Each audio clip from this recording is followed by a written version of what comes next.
आपका स्वागत है। खबर नवादा से है, जहां हथियारबंद अपराधियों ने व्यवसायी पर गोली बरसाई है। बाल बाल बचे हैं व्यवसायी। आपको बड़ी खबर नवादा से बता रहे हैं, जहां सीसीटीवी में कैद हुई है अपराधियों की करतूत। आपको बता दें कि दरबार चौक की एक घटना बताई जा रही है। छानबीन में पुलिस जुटी हुई है। मौके से 6 खोखा बरामद हुआ है। इस वक्त दरबार के वंशज हैं व्यवसायी। तो बड़ी खबर इस वक्त नवादा से आ रही है। सीसीटीवी में अपराधियों की जो ये वारदात है वो कैद हो चुकी है। देखिए किस तरीके से अपराधी खुलेआम, बिल्कुल भी पुलिस का खौफ नजर अपराधियों में नहीं आ रहा है। आते हैं और ताबड़तोड़ फायरिंग करना शुरू कर देते हैं। खोखा पुलिस ने हालांकि बरामद कर लिया है। ये सुपर एक्सक्लूसिव तस्वीर आप न्यूज़ 18 बिहार झारखंड पर देख रहे हैं। हथियारबंद अपराधियों ने हिस्वा के नामी इलेक्ट्रॉनिक व्यवसाय को निशाना बनाते हुए अंधाधुंध फायरिंग करते हुए वो वहां से भाग निकले।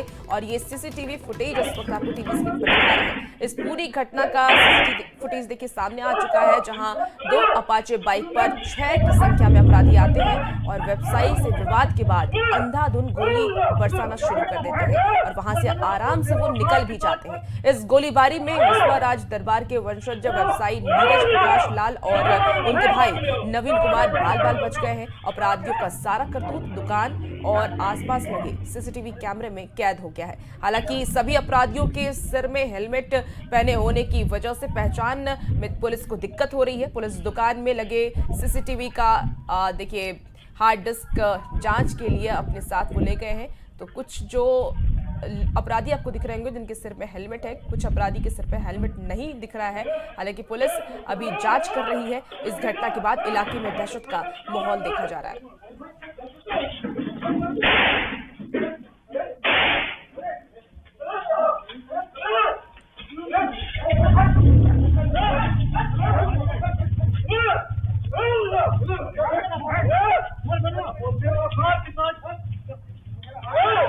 देखिए एक्सक्लूसिव तस्वीर आपको दिखा रहे हैं। इस वक्त की यह तस्वीर है जब इस घटना को अंजाम दिया गया।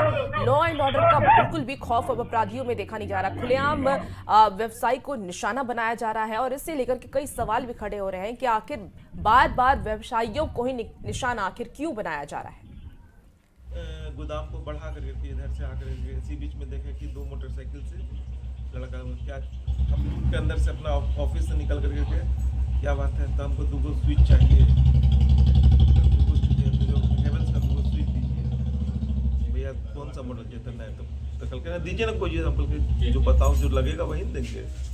तो चल एगो बोला लड़का कि चलते तुम देखे कि 2 स्विच लेने के लिए 6 गो लड़का आएगा। थोड़ा सा हमको भी शक जैसा लगा, सब नया चेहरा है, हम ले नहीं दे पाएंगे भैया ऐसे जब तक ले। तो कल के चल 5 में, हाँ ठीक है बाबू जा करके देखो। तो कहना उधर से खोल के दीजिए, कि उधर से व्यापार का समाप्त हो गया भाई। कल अब आप लोग हमारे पास में। और देखिए ज्यादा जानकारी के साथ अनिल हमारे साथ इस वक्त फोन लाइन पर जुड़ गए हैं। अनिल, क्या विवाद चल रहा था इन लोगों का व्यवसायी से? किस वजह से ये पूरी घटना को अंजाम दिया गया? जी देखिए, जो व्यवसायी जो नीरज प्रकाश लाल है, उनका ये कहना है कि अभी तक उन्हें भी इस बात का यकीन नहीं हो रहा है, क्योंकि बरसात उस समय हो रही थी और दुकान को भी वो बंद कर चुके थे। आवासीय परिसर और दुकान एक ही कैंपस में है, तो उन्हें थोड़ा सा अटपटा भी लगा कि इतनी रात को 2 स्विच लेने के लिए 6 की संख्या में व्यक्ति आते हैं। हालांकि जो अपराधी जो उसमें जो आए थे वो सभी हेलमेट पहन रखा था, इसलिए उन्होंने किसी को नहीं पहचाना है। अभी तक इसके सीसीटीवी जो फुटेज है उस आधार पे पुलिस भी जो है जो आगे की कार्रवाई में जुड़ गई है, क्योंकि इस मामले में प्राथमिकी भी दर्ज कर ली गई है। तो उनका यह स्पष्ट कहना है कि उनकी किसी से ना तो इस हाल फिलहाल के दिनों में किसी से ना तो झगड़ा झंझट हुआ है और ना ही कोई पुरानी रंजिश है। तो उन्हें भी इस बात का थोड़ा सा यकीन कर पाना थोड़ा मुश्किल हो पा रहा है, क्योंकि 6 की संख्या में लोग वहाँ पहुँचते हैं और रात में स्विच की मांग करने के लिए आते हैं। तो अभी वो भी फिलहाल सत्ते में है और वो सभी एंगल से इस बात की पड़ताल कर रहे हैं कि आखिर कौन हो सकते हैं उनके घर पे चढ़कर हमला करने वाले में। फिलहाल जो पुलिस जो है इस सीसीटीवी फुटेज के आधार पर अपराधियों की शिनाख्त करने में जुट गई है और इस मामले को लेकर प्राथमिकी भी दर्ज कर ली गई है। पुलिस की तरफ से कहा जा रहा है कि हेलमेट पहने हुए अपराधी, लेकिन तस्वीरें जैसा कि देख पा रहे हैं हम सीसीटीवी का फुटेज, उसमें से एक ही अपराधी सिर्फ हेलमेट पहना, बाकी तो सिर्फ बिना हेलमेट के। तो अब आगे की जांच कैसे होगी? देखिए, चूंकि जिस वक्त जब गोलीबारी की जो घटना हुई तो उसमें व्यवसायी जो है वो पूरी तरह से सत्ते में आ गए थे, उन्हें यह विश्वास करना मुश्किल हो पा रहा था।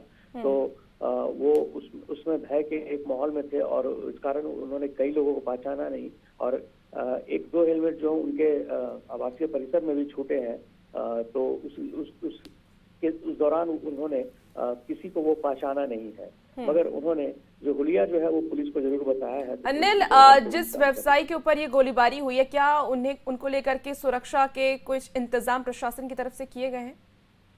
जी देखिए, अभी फिलहाल तो ऐसी कुछ बात सामने नहीं आई है, क्योंकि अभी उनका जो प्राथमिक उपचार जो है वो देर रात ही करा दिया गया था और अभी फिलहाल उनके यहाँ जो व्यवसायी संघ के जो लोग हैं वो उनके यहाँ जरूर पहुंचे हैं और इस प्रकार की मांग को जो है वो रख चुके हैं पुलिस के सामने। अब आगे देखने वाली बात होगी कि इस पूरे मामले की तफ्तीश जो है कहाँ तक पहुंचती है। ठीक है, आप नजर बना के रखिए अनिल, तमाम अपडेट लेंगे। बहुत शुक्रिया जानकारी के लिए।